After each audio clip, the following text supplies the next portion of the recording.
Hello po mga katambay, si Kamanong po sa Tambayang Makabayan. Ito po, may nakakalungkot po tayong balita nung nakaraan po sa ating mga kasundaluhan. Nagsalita po ang ating VP Sara sa kabayanihan na 6 na sundalo po natin na nasawi sa pakikipaglaban sa mga yung terorista sa Lanao del Norte. Si Kamanong po, buong puso po akong naikiramay po sa pamilya po ng ating mga kasundalahan, mga sundalo po natin. Mga bayani po kayo ng ating bayan. Ah, May awa po ang Diyos na matatapos din po ito. Itong pinaglalaban ng mga makakaliwa at mga terorista. Sana po loobin na mawala na rin po sila sa ating sa ating bansa. Katulad ng mga ibang bansa na wala na po silang mga terorista at ng katulad ng NPA. Painggan po natin ang mensahe po ng ating VP Sara sa mga bayani nating mga sundalo. Ito po, painggan po natin ang ating Vice President. Mga kababayan, Assalamualaikum. Hindi sapat ang mga salita upang mabigyan natin ng tunay at makahulugang parangal ang 6 na mga sundalo na nasawi sa pakikipaglaban sa teroristang Maute Group sa Munay, Lanao del Norte noong ika-18 ng Pebrero. Ang kanilang kabayanihan ay kapalit ng kaligtasan ng mga Pilipino hindi lang sa Mindanao, kundi sa buong Pilipinas. Sa ating pakikiramay sa kanilang mga pamilya ay tandaan sana natin na totoo ang banta ng terorismo at wala itong pinipiling biktima. Tandaan din natin ang panganib ng pangalap ng kabataan sa terorismo. Konkretong halimbawa ang pagpapasabog ng bomba sa Rojas Night Market sa Davao City noong 2016 at ang pananakop nila sa Marawi City noong 2017. Tandaan din sana natin na sa Marawi Siege ay napatunayan nating hindi natin isinusuko kaninuman ang ating kalayaan, kapayapaan at kaunlaran. Bilang isang Mindanaon, personal para sa akin ang laban na ito. Bilang mga Pilipino, sana ay magkaisa tayo makiramay sa mga naulila at supilin ang kalaban ng bayan. Sumasaludo kami sa inyong mga pumanaw namin na sundalo. Pinakadakila ang magbuwis ng buhay para sa bayan. Maraming salamat sa inyong katapangan at pagmamahal sa mga Pilipino at sa Pilipinas. Syukran. Ngayon po mga katambay, ang taus-pusong paikiramay ng ating Vice Presidente sa mga bayani nating nagbuhis buhay para sa ating bayan, ang 6 na sundalo sa Marawi, sa Lanao del Norte, mga katambay. Nakakalungkot lang po, no? Pero sa kabila po nun, mga nakaraan po, may report po sa atin ng Presidente na wala na pong mga terorista. Lalo po yung nasa bundok, di ba? Wala na. At ang isa pang nakakalungkot, di ba? Meron pang isang pinapasok sa ating bansa noong nakaraan, yung UN Special Rapporteur. Natatandaan niyo po ba yun doon sa nakaraang vlog natin, si Irene Khan? Pilit na pinabubuwag yung NTF-ELCAC, yung tumutulong para sugpuin ng mga terorista, mga rebelde, terorista. Pinatatanggal pa sa ating bansa nung ibang yung banyaga, di ba? Pero sa kabila nun, nakikita niyo po nangyayari sa ating mga kasundaluhan, di ba? Kung patayin ng mga rebelde, lalo ng mga terorista na walang Diyos, walang kinikilalang Diyos ang mga rebelde, terorista, pare-parehas po yan. Ang gusto lang ng mga kasundaluhan natin, mapayapang bansa, di ba? Tagapagpatupad sila ng kapayapaan. Pero ano ginagawa sa atin ng mga terorista, di ba? Pagsabog, pagpatay ng mga kapwa Pilipino.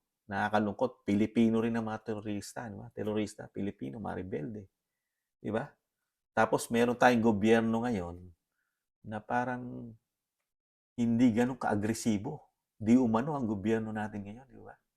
Pati mga budget sa mga dapat nahando na yung momentum natin. Ang laki na ng pagbabago ng mga terorista sa atin.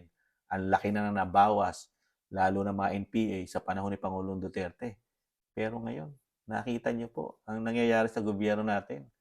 Parang sinisisi pa yung dating Pangulo, di ba? Kasama si Vice President sa ICC, di ba? Sa mga ICC. Dahil sa mga ganyan, di ba? Di ba? Tapos eto nangyayari. Mas importante yata sa ating gobyerno, di umano, yung buhay ng mga terorista kaysa sa buhay ng mga sundalo na naglilingkod para sa kapayapaan nating mga Pilipino. Di ba? Nakakalungkot lang. Parang nakikita nyo po, pati sa Senado, sa Kongreso, ang binabakbakan, yung mga ayaw ng mga terorista.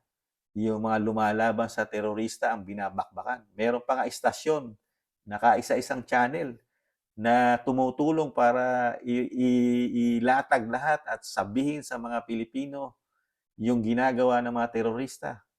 Di ba? Ano ginagawa? Pilit na pinasasara. Di ba? Pinababagsak. Pati yung mismo na BP Sara na talagang ayaw na ayaw ng mga terorista dahil naranasan niya sa Mindanao yan. Taga Mindanao ang ating Vice President. Ganon din ang dating Presidente Duterte. Sila ang nakakaranas niyan. Yung mga ganyang pangyayari. Samantalang ang mga nagyayaw-yaw at umaayaw sa ganyan, yung mga nasa Luzon, karamihang mga politiko nasa Luzon na hindi nakakaranas ng mga ganyan, may terorista, may mga rebelde. Di ba? Nakakalungkot lang yung gobyerno natin ngayon. Kung sino pang gumagawa ng para sa taong bayan na majority ng Pilipino na hindi natin kailangan sa Pilipinas ang mga terorista. Di ba?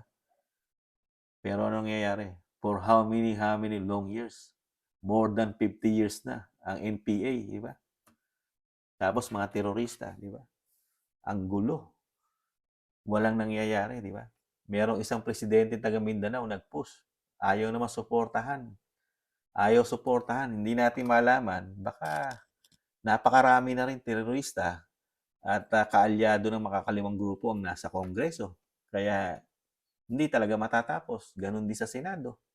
Paano matatapos yung isang problema? Yung mismo kasama mo sa gobyerno, sila yung sumusuporta ro sa kalaban mo. Di ba? Napakabigat na problema ng bansa yon, lalo sa Pilipinas. Gumawa ka ng tama, yung tamang ginawa mo, dun sa kanila, mali. Tama yon. Sa lahat, majority ng Pilipino, nasiyahan, lalo si Kamanong, sa nangyari nung panahon ni Pangulong Duterte. Hindi naman natin masasabing perfect na Pangulo ang Pangulong Duterte. At ganun din ang Vice Presidente.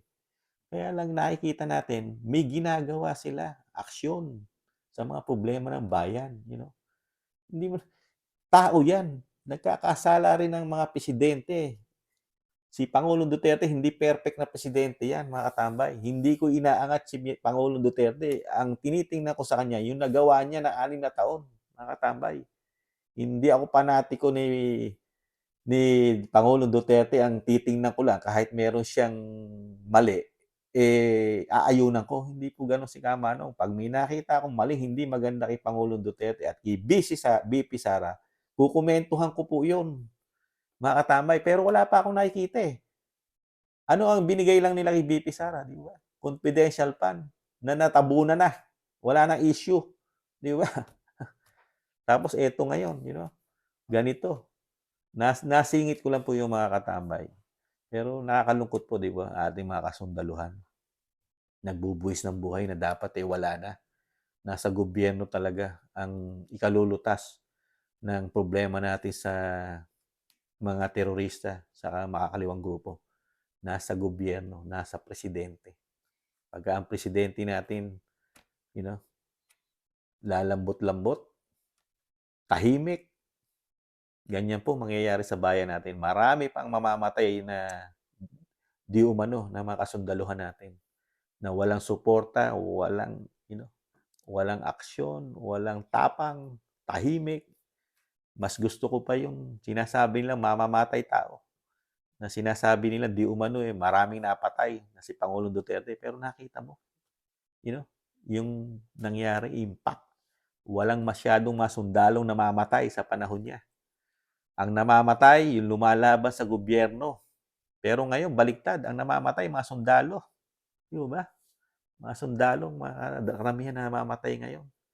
Mga kapulisan natin, kaysa, Pero wala tayong maririnig niyan sa Kongreso na may namamatay. Hindi hindi bibigyan ng simpati 'yan ng mga kaliwa, lalo nung sinasabing Makabayang Black. Aba, mas proud pa sila siguro, di umano na namatay yung mga sundalo kaysa galit na galit sila 'pag ang namamatay, mga makakaliwa, galit na galit 'yan, 'di ba? Kaya mararamdaman mo, yung pera ng gobyerno nagagamit para sa grupo na 'yan, 'di ba? Dahil mismo sa Kongreso nakikita natin kung ano reaksyon ng mukha nila, 'pag may namamatay na mga makakaliwang grupo, parang Biyernes Santo ang mga mukha, you know? Ang daming sinasabi sa media. Pero pagka sundalo na namamatay, wala, tahimik. Kaya ito nakita niyo ang vice presidente natin hindi pa presidente. Nakikita mo yung malasakit niya sa kasundaluhan natin, sa mga Pilipino, trabaho siya. Tinitingnan niya ang problema ng bansa. Kaya alam niya yung paghihirap, ng mga sundalo, nararamdaman. Di umano yung presidente natin, tahimik. Kung pumunta ron sa mga sundalo na nasugatan nung last time, nung puntahan, isang taon na nakalipas eh. December yung putukan doon sa pasabog doon sa Marawi sa church. Pumunta yung presidente, February na eh. O, di mo ba? Dahil nga, tahimik. Kaya, yan lang po. Natawa pero nalulungkot po ako. Natawa lang po ako doon sa aksyon ng presidente pero hindi ko po pinagtatawan mga katambay ang ating mga kasundulahan. Nakikiramay po ako sa buong pamilya ng ating mga bayaning sundalo. Hindi po namin malilimutan ang inyong pong kabayanihan sa ating bayan, mga sundalong bayani. Muli po, mga katambay, sana po marating po natin ang kapayapaan ng ating bansa. Loobin po. Muli po, nakikiramay po ako, mga naiwan po ang ating 6 na magigiting na sundalo na lumaban sa Maute Group sa Lanao del Norte. Muli po mga katambay, si Kamanong po sa isang pakikiramay sa ating mga sundalo. Nag-iwan po muli. Kapayapaan po sa ating bansa, Pilipinas. Mahalin natin, ipaglaban natin. May pag-asa po tayong babangon muli. Paalam. Bye-bye.